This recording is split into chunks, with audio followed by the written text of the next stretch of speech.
Bienvenidos a su programa Respuestas Apologéticas, un espacio en donde desde la razón daremos respuesta a sus dudas sobre la fe. Mi nombre es Dante Urbina, apologista católico, y bueno, voy a acompañarlos en este viaje. Vamos a las preguntas.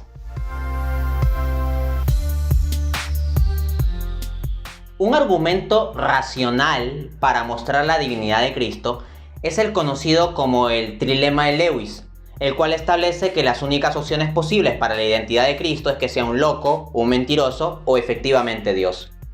Vamos a las fuentes mismas, al libro Mero Cristianismo de C.S. Lewis, en la edición de 2014 que yo tengo en la página 31 dice: entre los judíos de repente apareció un hombre que hablaba como si fuese Dios. Entonces la premisa clave para construir el trilema de Lewis es que Jesucristo hizo reclamos de divinidad, se identificó y proclamó a sí mismo como Dios. Aquí hay que entender lo siguiente, miren, en Éxodo 3:14, cuando Moisés le pregunta a Dios cuál es su nombre, Dios responde: yo soy, o yo soy el que soy, eso dirás a los israelitas. Entonces en la concepción judía el término yo soy no es algo que se puede usar a la ligera, es el nombre de Dios. Pues bien, Jesús en Juan 8:24 dice: si no creyeren que yo soy, en sus pecados morirán.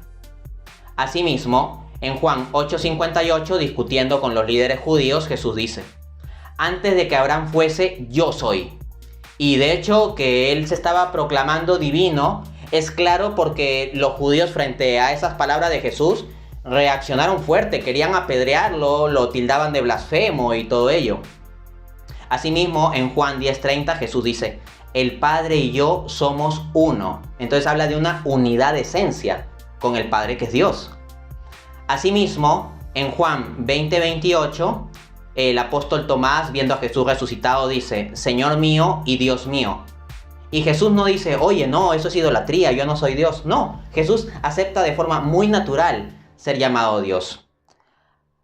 Entonces acá tenemos claramente establecido esto. Y recuérdese que en programas anteriores ya hemos mostrado argumentación racional de que los evangelios serían documentos históricamente fiables. Y si son documentos históricamente fiables, entonces puede tomarse como, de forma razonable, como históricamente cierto, que Jesús hizo estas afirmaciones. Esa es la premisa antecedente del trilema de Lewis. Sigamos con el razonamiento. Dice C.S. Lewis en Mero Cristianismo, página 32. Este hombre del que estamos hablando era y es justo lo que él dijo que era. O era un loco o algo peor. Ahora, me parece obvio que él no fue un lunático ni un monstruo. Y en consecuencia tengo que aceptar la visión de que él fue y es Dios. Miren con cuidado, Jesucristo afirmó ser Dios. Esa afirmación nos deja dos posibilidades: ser verdadera o ser falsa. Si es verdadera, entonces Jesucristo es Dios y fin de la historia. Ya está. Si la afirmación es falsa, eso nos deja dos posibilidades: que Jesús esté consciente de que era falsa o que no lo esté. Si Jesús afirmaba ser Dios siendo consciente de que tal afirmación era falsa, entonces sería un grandísimo mentiroso que engañó a sus seguidores y a un montón de gente de toda la humanidad durante la historia. De otro lado, si Jesús no era consciente de que eso era mentira y él creía ser Dios, entonces hay que decir que estaba loco. Porque si yo te dijera ahorita que yo soy Dios, tú pensarías que yo estoy más loco que los que dicen que son Napoleón Bonaparte o Isabel I, ¿correcto? Ahora bien, ¿es razonable pensar que Jesucristo era un loco? No, Jesucristo mantenía el equilibrio emocional en las situaciones más difíciles y tenía una agudeza mental enorme que sabía utilizar de acuerdo al contexto. Por ejemplo, si leemos Lucas 20, del versículo 20 al versículo 25, nos encontramos la cuestión de los impuestos. Nos encontramos con que le preparan una trampa a Jesús. Le dicen: maestro, ¿es justo pagar impuestos al César? Si Jesucristo respondía de frente que sí, se ganaba problemas porque los judíos lo iban a ver a Jesús entonces como alguien que estaba apoyando al poder político opresor romano. Y si Jesús decía que no era lícito pagar impuestos al César, entonces inmediatamente lo entregaban a las autoridades por sedición y los romanos mismos se hubieran encargado de castigarlo o incluso ejecutarlo. Entonces, tanto si respondía que sí como si respondía que no, Jesús estaba en un gran dilema. ¿Y qué hizo Jesús? Respondió: deme una moneda. ¿De quién es la cara que está aquí? Del César. Entonces den al César lo que es del César y a Dios lo que es de Dios. Y con esa respuesta tan inesperada y tan inteligente, no dio pie a que sus adversarios pudieran atraparlo. Entonces vemos un ejercicio enorme de la inteligencia. No parece ser un loco. Ahora bien, hay locos que pueden ejercer una gran inteligencia, pero cuando lo hacen de forma disociada al contexto en el que se encuentran. En cambio, aquí vemos a Jesús demostrando una enorme inteligencia, pero con clara atención del contexto en el que está. De otro lado, ¿es razonable pensar que Jesús sea un mentiroso? Pues lo que encontramos en Jesús es una predicación moral y un carácter moral de su persona tan transparente que pensar que él fuera un gran mentiroso es difícil. De hecho, tal era la calidad moral evidente de Jesús que él en Juan 8:46 sin problema decía: ¿quién de ustedes me puede mostrar que tengo un pecado? Entonces acá tenemos a un hombre sumamente moral, no a un tipo inmoral mentiroso. En todo caso, si vas a decir que Jesús era un mentiroso, también tienes que decir que era extremadamente tonto, porque solo un tonto se dejaría matar por algo que sabe que es mentira. Y resulta que en Mateo 20, del 17 al 19, leemos lo siguiente. Jesús dice: He aquí que subimos a Jerusalén, donde seré entregado a los sacerdotes y escribas, y me condenarán a muerte. Me entregarán a los gentiles para que se burlen de mí, me azoten y me crucifiquen. Entonces Jesús era consciente de que sus proclamas de divinidad iban a llevar a que lo maten, y él aún así insistió en eso. Ahora yo te pregunto, si tú sabes que la proposición 1 más 1 es 3 es falsa, ¿tú te dejarías matar por insistir en esa proposición sabiendo que es falsa? Obviamente no. Y ciertamente Jesús no era un tonto para dejarse matar, porque ya mostramos más bien que Jesús era extremadamente inteligente. Entonces, como no es razonable pensar que era un loco, ni que era un mentiroso, solo queda una opción razonable, que él era y es lo que dijo ser: Dios encarnado.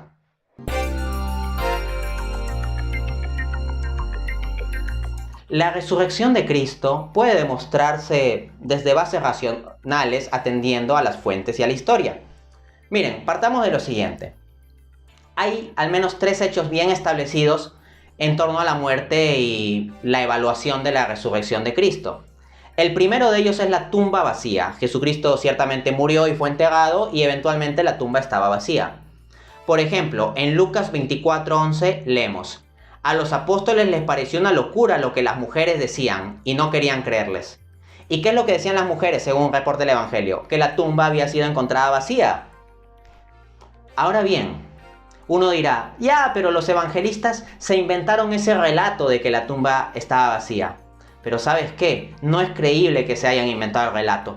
Porque si se hubieran inventado el relato en una sociedad patriarcal como la judía, no habrían dicho que quienes dieron el testimonio primariamente fueron las mujeres. Hubieran dicho que fueron hombres quienes vieron primero la tumba. ¿Quieres una demostración de esto?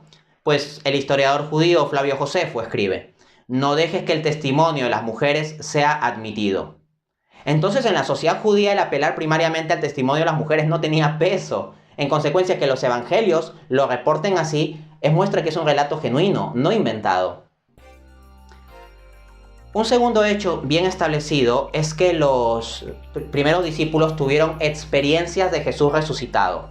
Tú puedes discutir tal vez si esas experiencias fueron meramente subjetivas o tenían una base objetiva de Jesús verdaderamente resucitado. Pero lo que no se discute es que ciertamente ellos tuvieron ciertas experiencias en sí. Por ejemplo, en 1 Corintios 15, del 4 al 8 dice: resucitó al tercer día, como también lo dicen las escrituras, y se apareció a Pedro y luego a los 12. Después se apareció a más de 500 a la vez, la mayoría de los cuales viven hoy en día, aunque algunos han muerto. Luego se apareció a Santiago y más tarde a todos los discípulos, y por último se apareció a mí. El tema es el siguiente: de acuerdo incluso a lo que aceptan académicos escépticos, 1 Corintios habría sido escrita en torno al año 55. Por lo tanto, cuando nombra a tantas personas como Pedro, Santiago, el propio Pablo se nombra a sí mismo y refiere como 500 personas que vieron a Jesús resucitado, se está metiendo en problemas si eso no es cierto. Porque cualquiera que sea escéptico de la historia podría ir y preguntarles, ¿no? Y el punto es que al mencionar una cantidad de personas tan grande, pues si esto no es así, ¿qué sentido tendría mencionarlo? Sería fácilmente desmentido. Más bien, al tener la confianza de decir que se presentó a tantas personas, es como que implícitamente esté diciendo: oigan, si ustedes no me creen, vayan y pregúntenles. Entonces, es claro que al menos estas personas tuvieron conciencia de tener una experiencia de Jesús resucitado. De hecho, el académico ateo Gerd Ludemann coincide en este punto. Él escribe: puede tomarse como históricamente cierto que Pedro y los discípulos tuvieron experiencias en las cuales después de la muerte de Jesús, este se les apareció como el Cristo resucitado. Entonces, como digo, tú puedes discutir si esa experiencia es o no una ilusión, pero lo que no se puede discutir es que hubo tal experiencia en tales personas. Bien, ahora vamos al tercer hecho bien establecido, que los primeros cristianos creyeron ciertamente en una resurrección real corporal de Cristo.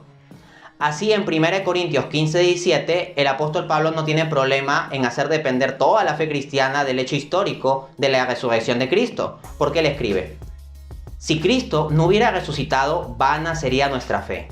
Ahora bien, si no fuera algo que los cristianos tuvieran como garantizado, ¿se atrevería a hacer depender toda la fe cristiana de ese punto? Obviamente no.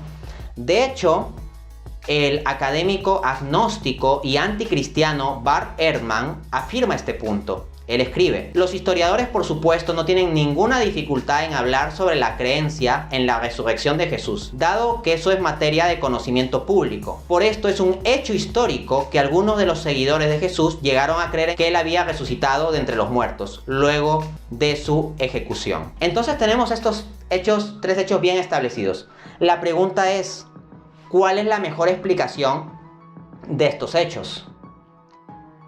Y a este respecto, cabe resaltar lo que dice Timothy Johnson, quien escribe: se necesita algún tipo de experiencia poderosa y transformadora para generar la clase de movimiento que fue el cristianismo. Por ejemplo, el apóstol Pablo, un personaje histórico, estuvo décadas predicando a Cristo resucitado. Y Pablo era un escéptico, era anticristiano, perseguía a los cristianos. ¿Cómo tú explicas ese cambio tan radical? Tú dirás: fue una alucinación que tuvo Pablo. Oye, pero por una alucinación tú te pondrías a predicar unas 2, 3 o 4 décadas. O sea, una alucinación tiene un efecto subjetivo muy fuerte y te hace actuar muy fuerte en el momento. Pero decir que vas a persistir en actuar durante 4 décadas cuando se trata simplemente de una experiencia subjetiva en momento y ya, no es muy razonable. Además, ¿de dónde le surgiría la alucinación a Pablo si Pablo no estaba dispuesto a creer en Cristo resucitado? Más bien tenía toda la disposición en contrario. Entonces, la mejor explicación de ese cambio es que Cristo realmente haya resucitado. De hecho, vemos que ni siquiera los apóstoles estaban dispuestos a creer en la resurrección de Cristo, porque cuando las mujeres les hablaron de la tumba vacía y del Señor resucitado, pues ellos las consideraron como locas, de acuerdo a lo que se reporta en Lucas 24:11, ¿no? Decían: están diciendo una locura. Ellos no estaban dispuestos a creer y terminaron creyendo.